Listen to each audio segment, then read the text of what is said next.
Hi Nicole, how are you doing? I'm all good. Just actually, we just woke up because we just had like a gathering with our local production yesterday. So um we woke up late. We've been up until like 3 a.m. in the morning. So Oh shit. Sorry for that. no worries. Actually, there's no drinking happen on the later part of the night, so it's all just talking and chatting. Our friend also is leaving for a travel to the Metro Manila, so we just had him and just chat with him up until he had his travel to the airport.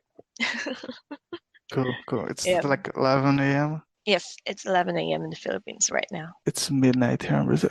Oh, You're talking from CDO? yes, I'm from Cagayan de Oro. It's a northern part of Mindanao. Actually, it's one of the most developed cities here for trade and the industry. So, yep. Cool. Do you know why the Spanish name? Um, yep, it was one of the oldest cities here. It's called Cagayan de Oro because there's a river in here which they believe has like actually there's an old mining in the area. That's why it's called the Oro because of the gold. Got it. Yep. You guys speak Talago in your city? Tagalog? Yes, we speak Tagalog. It's our national language in the Philippines. Tagalog, yeah. I missed the name. But most of the words from Tagalog has like a Spanish or Latin influence. So Yeah, so I was listening to a couple of interviews you guys did, and they were like, I just speak Spanish, English, or Tagalog. I don't understand. it's a mix words. So I'll start a timeline now. I want to know how you got into music, how you learned how to sing and scream, and which influence you had throughout your career. okay, okay. So actually, we started way back 2013. This band was supposed to be a side project. We have all of the members have like a main band, but by that time, um, we all lay low and then rest in our main bands, and then we did planned to make a symphonic or goth metal band. So actually, most of the members are my friends, half my life. They've been with me like Oh yeah, 15 years, 17 years. So some of them were ahead of me like a few years. So I've started joining the band or the group of friends doing the band like way back in high school. So Lilith was just like a side band. What happened is that it much more boomed than our main bands, and then so much opportunity had came when we had it. So yeah. And then when we started doing the band, as I've mentioned, we didn't expect it to be a metalcore band. So what happened is that the first plan was to have like the goth or the symphonic. So we've been covering Epica, After Forever. are there videos of that or just? There are a few videos before, but the quality of the videos is not that good because it's like 2013, and the difference of quality of the videos before is like a digicam level. So some of the members they become busy because of work, and they transferred to another province. So what happened is that we have agreed and committed to one gig, and then 2 weeks before that gig that happened, our keyboardist said that kind of busy and cannot commit on us, so we changed automatically, like, oh crap, we'll just have to find another song that we may be able to play in that short span of time. So we turned our music, finding like an easy one. So we played Kitty, the new metal band.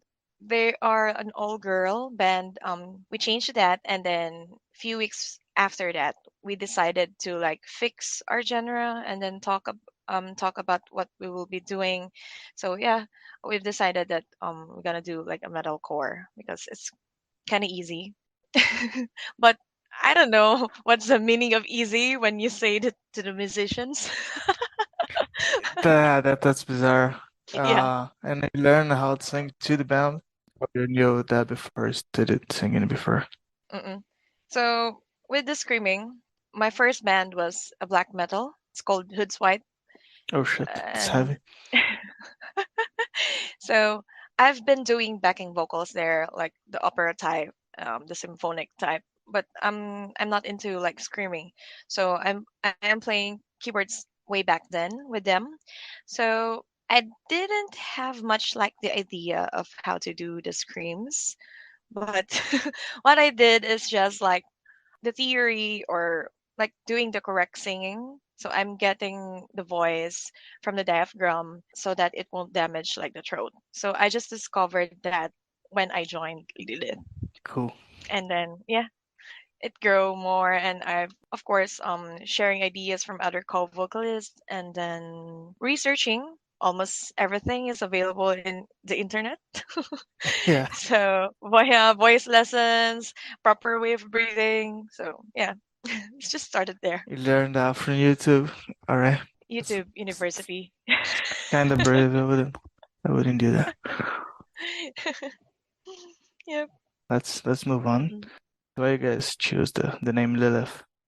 Okay, so the since we started as a symphonic metal band, so we just thought that time that it's more much applicable to have Lilith and not so much like um the same names that we're having with the local metal bands.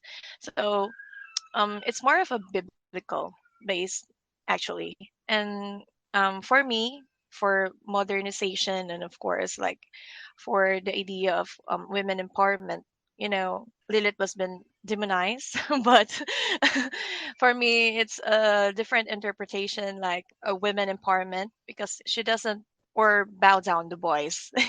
You know what I mean? So yeah. Mm-mm. That's the idea of having the name. I watched a couple of weeks ago with my wife a video about Lilith, the mythologic story and everything. That's pretty fucked up. So matches just so many levels. Yep, she was pretty demonized, but of course, for the modern times, there's different interpretation of you can describe for her. So, The very feminist one. but I'm not a feminist. Just take note. Back in 2018, you guys put out your debut album called Life and Death. Could you tell me a bit about that, like writing process, recording? Okay, so our lead guitarist, has a studio of his own. So we go there and chit chat and visit most of the time. And then we come up some riffings and some melodies. So what happened by 2018? Most of the time we got there and then they finalize the guitar riffs and then they give it to me when it's almost arranged. And then I make the melody or the lyrics for the song. Sometimes I add like an element to improvise the arrangement. But that's it. It's just like the typical sharing, like meeting of friends, having some drinks, and then making some rips. Way back Jamming? 2018. Yeah, jamming. And then for us, we release the album to have like a proof that we are existing or we have a project like for fun. So it's just like a memorabilia for us if we ever stop. Oh yeah, So yeah, it's not that serious. And then I told them that it's okay if we don't make it big or we don't like spread all over the Philippines or other countries. But what we have is a memorabilia that we have our songs, we have our originals, and then the title itself, Life and Death. That time I was like having my mid crisis. oh shit. Yeah, midlife crisis. So sometimes I'm questioning my existence, why I'm here. We all do that. So yeah, actually we all have that period of time in our lives, don't we? Yeah, definitely. Yeah, so yep, so that's the time that we did that. And then it's like the expression of what I'm feeling. that time. So life and that title was just simple words came out of my mind that time. So I just put it in there. All right. Because yeah, because it's like literally we are alive and then we don't know. That is inevitable. So We don't know we what's don't gonna know. happen, yeah. Yeah, so it's very uncertain. That's just the meaning of the title. Yes, I mean, my therapist Mm-mm. used to say that everything we do in life is to forget that we're gonna die. All Yeah. the time we're Mm-mm. doing stuff to fill our lives, so we're not Yeah, get that's swallowed true. by the void. Yes. Yeah, by the void. And yeah, we just do the things that we have to enjoy with. You're living your life the way you want it with Yes, no regrets. that's how we have, I Uh, guess. yeah. What about the art and the cover?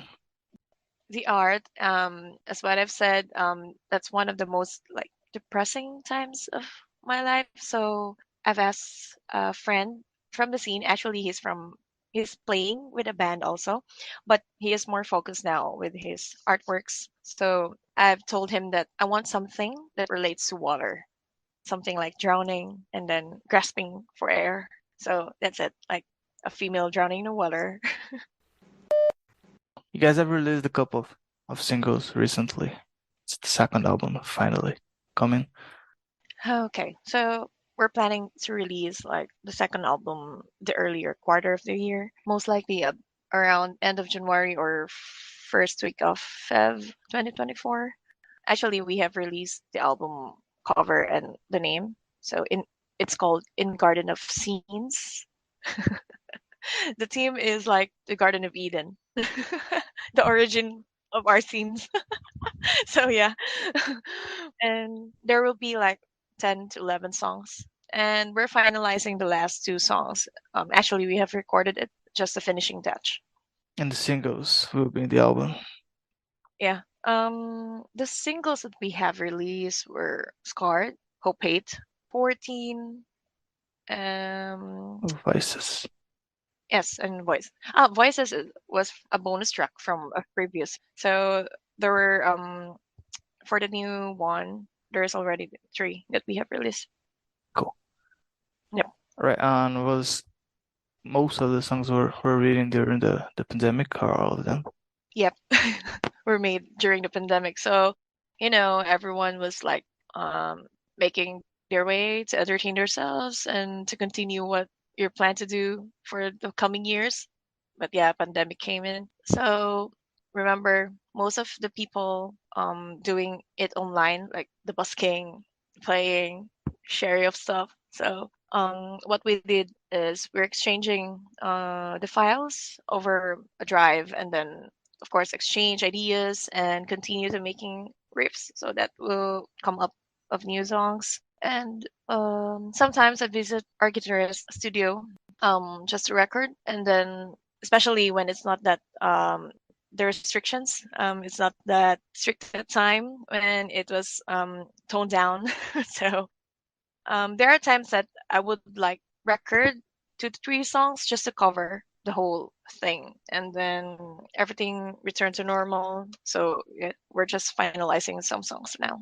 Cool. It's a that was a bizarre period for all the bands, I guess, to Yeah, learn how to write again in a different way. that's true. And actually, some of the artists, they get most of their idea like the time that we're so alone in the pandemic. We don't have like a normal life. Some of them got the team by that time. I think everybody was a bit depressive in some extension, I guess. Yes, that's true. That time we realized that no man is an island. So Yes, we really need to socialize. that was very bad. I had a burnout on the pandemic. That was very fucked up. That's true. Actually, I'm quite of like an ambivert. I have a couple of times that I don't want to see people, and then recharge again, and then socialize again. But that time, it's a different hit. You don't see other faces. You don't talk to others. It's okay to be like introverted when you have the opportunity to see people all the time, but Yeah, when you don't, just start getting nuts. yeah, yeah. It's a random question here, but I've been watching the lives that you guys doing, and what caught my attention was this MacBeth brand that's pretty much everywhere in the clothes and videos Yes. and everywhere. What's that? So actually, Macbeth was the brand of the vocalist of Blink-182. Oh yeah, didn't know that.